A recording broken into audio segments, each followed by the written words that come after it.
Kinara wa CORD Raila Odinga, Moses Wetangula na Kalonzo Musyoka wameongoza mkutano wa hadhira katika kaunti ya Machakos, ambapo wametangaza kwamba mkutano wao wa Sabasaba utafanyika katika bustani ya Uhuru jinsi ulivyopangwa. Viongozi hao wamepinga vikali dhana iliyopo kwamba kutatokea ghasia na kusema nia yao si kuzua vurugu nchini.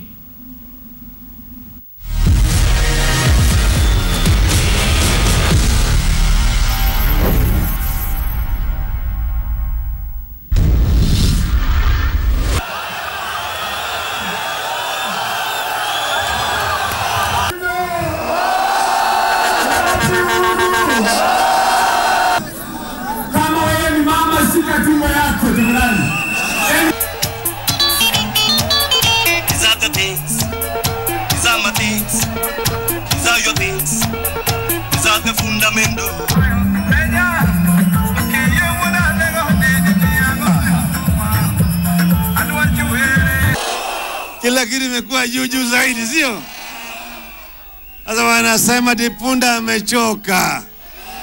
Sipunda amechoka. Hiyo mnyama inaitwa IBC iende nyumbani. Iende nyumbani. Wangapi nasema iende nyumbani, iende kwa mkono. Tumesema hatutaki ubaguzi. Hatutaki ubaguzi wa kabila.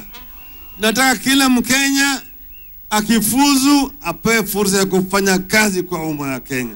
Na sisi tunakuja hapa leo, hii ikiwa tarehe 6 kabla ya tarehe 7, kuwaambia ndugu zetu ya kwamba wale ambao wanasema CORD tunataka kuleka vurugu hapa Kenya wanaota mchana.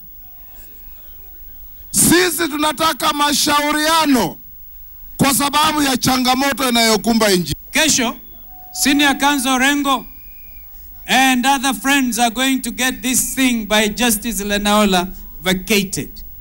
Haiwezekani. Watu wamepata na homa ya matumbo.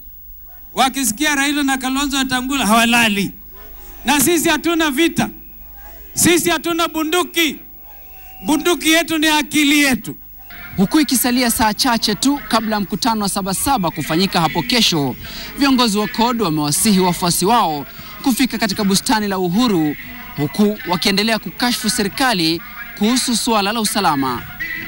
Mohamed Mahmoud, KTN leo, kaunti ya Machakos.